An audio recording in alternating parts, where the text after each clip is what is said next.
fun, but a little bit hard to do. We're going to learn how to keep an accompaniment going with our thumb or with a pick on the bass string, on the 5th string, the open G. And while we're doing this, we're going to fit in some of the slide phrases we've learnt from the previous lessons.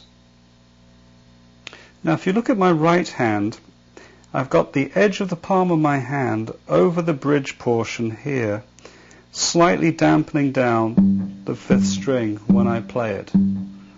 And what I'd like you to do is just set up, if you can, a repetitive bass note with the thumb on the open G.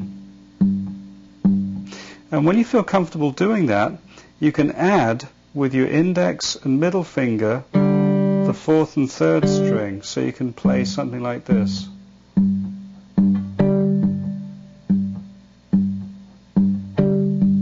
And if you want to be a little bit more complicated, you can add those fingers in other places. So you're going back and forth between the thumb and the fingers. But rather than doing them like this all the time, try mixing it up a bit. Like start with the bass, because you might find it difficult to throw this in. And then when you feel comfortable with this, we'll add some phrases with the slide on the left hand. Now what we're going to do is we're going to play the repetitive bass and some of the notes played with the fingers on the 4th and 3rd string. And then we're going to add in some slides.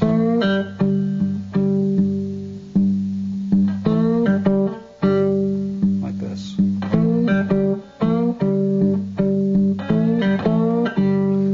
Now it's a little hard to do that, but let's take a look at the left hand in close-up and we'll see how I'm doing it.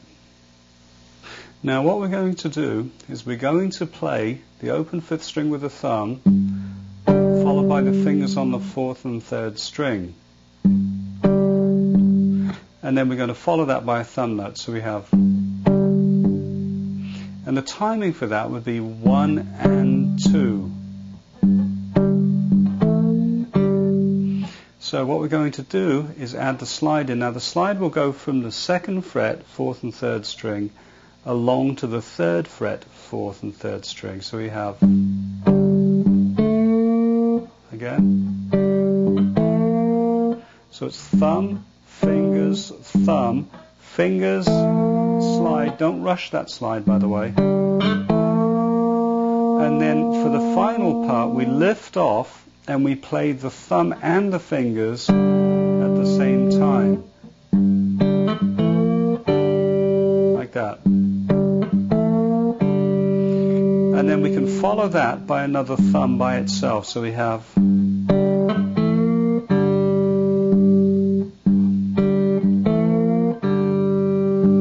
And the timing's really like, if I can break it down and slow it up for you, it's 1 and 2 and 3, 4. 1 and 2 and 3, 4. The and is really on the 3rd fret after the slide, so on the 2nd fret it comes in a little bit earlier than the count, so it's 1 and 2 E and 3, 4, 1 and 2 E and 3, 4. But that should give you a sense of how it goes anyway.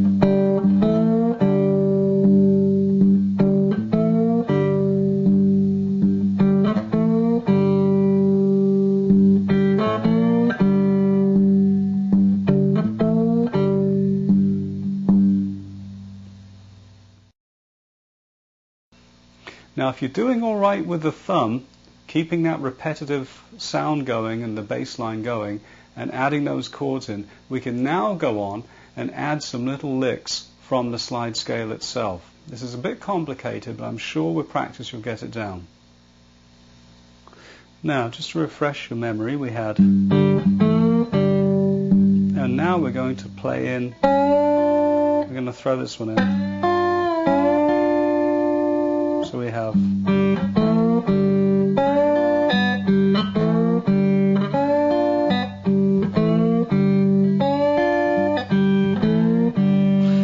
here's how it's done.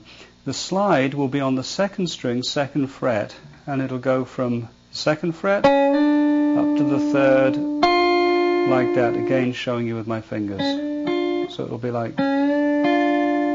But the thing is, the thumb, in order to keep it going on a 4/4 timing, like 1, 2, 3, 4, we're going to, on the 1, that is with the thumb, you're going to play the second string with the fifth string, like that, and slide up, and then hit the first string. In fact, you could probably just practice doing that, followed by a repetitive thumb. So we have...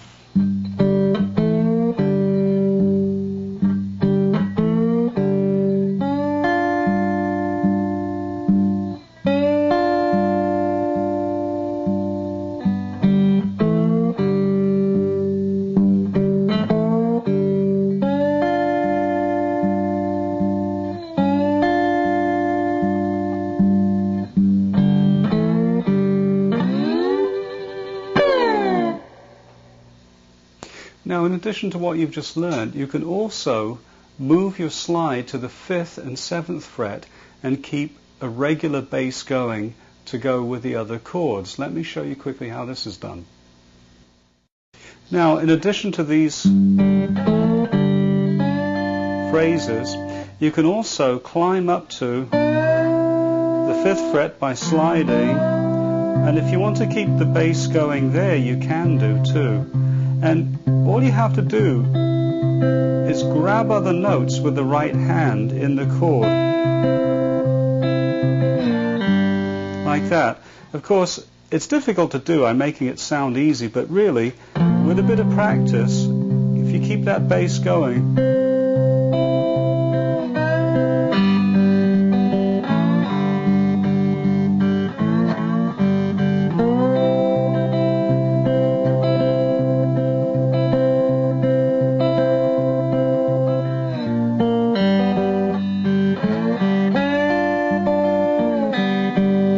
shouldn't be too hard. Once again, you slide up, keep the bass going, and throw in some random notes. It's not that important which ones you throw in with the right hand, as long as your thumb is keeping that bass line going.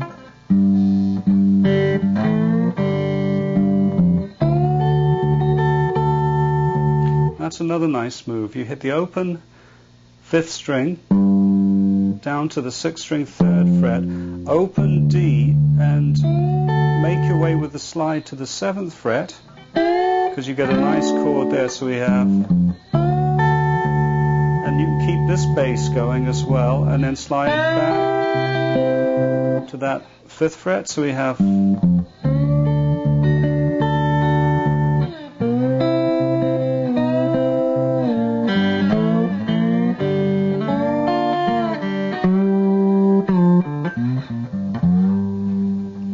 something like that. Well, we're almost at the end of the entire course here, certainly at the end of Lesson 8. But before we do finish, I want to also mention that in addition to the G tuning, which I tend to like, you can also play slide in regular standard tuning for the guitar. However, the scale is a little bit further stretched out along the frets. So before we finish this lesson, I'm going to give you a brief look at how you would play this scale in standard tuning. Now, the full slide scale in standard tuning is outlined in the notes. However, a point I should mention here is that the scale itself, we'll take these notes here,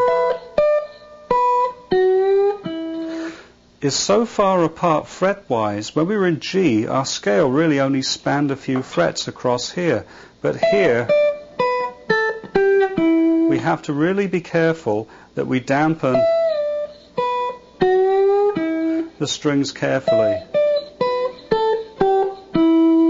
because of the width of the frets. It's nice to be able to play and do some typical lead notes in standard tuning and then go to slide, but you do have to be very careful that when using the slide in this particular tuning, that you're especially careful to mute the strings with the right hand. Well, that takes us to the end of Lesson 8 and, of course, to the end of the slide course itself. I've had a lot of fun teaching you how to play with the slide, and I hope you've had a lot of fun learning from me. Now remember, practice does make perfect, so don't get too frustrated trying all of these ideas, particularly the last one we did where we kept that repetitive thumb going. Anyhow, take care, and I'll see you again in another course.